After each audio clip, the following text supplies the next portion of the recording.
네, 현재 대구에서는 정신병원에 대한 코로나19 감염 전수조사가 진행 중입니다. 그리고 제2미주병원에서 지금까지 75명의 확진자가 나왔습니다. 현장 취재기자 연결해 자세한 소식 알아봅니다. 정지훈 기자.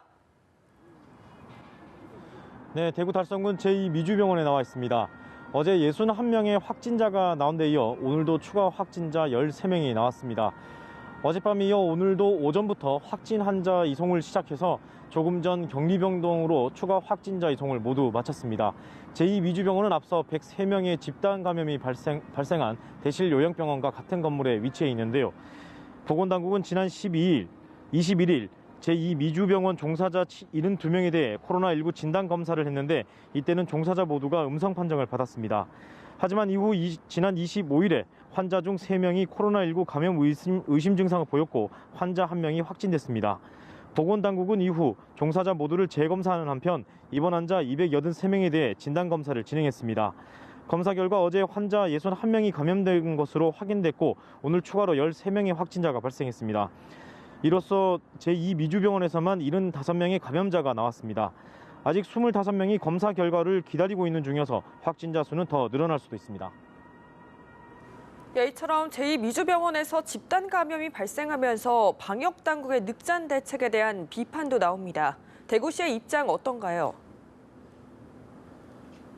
네, 대구시는 오늘 오전 브리핑에서 정신병원 환자에 대한 전수 진단 검사가 늦어진 부분에 대해서는 아쉽다는 뜻을 나타냈습니다.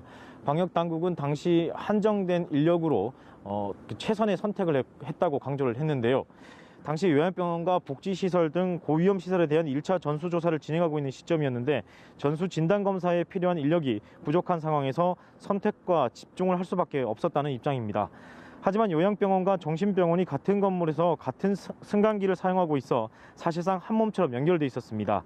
더욱이 요양병원에서 먼저 집단 감염이 확인됐는데도 단순히 요양병원이 아니라는 이유로 즉각 조치에 나서지 않은 건 전형적인 행정 편의주의라는 비판이 제기되고 있습니다.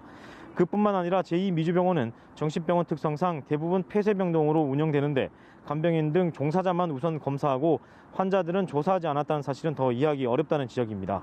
결국 입원 환자들에 대한 조사가 늦어져 더 많이 확산됐다는 겁니다. 보건당국은 이 병원 출입구 CCTV 영상과 출입 기록 등 자료를 확보해 정확한 감염 경로를 조사하고 있습니다.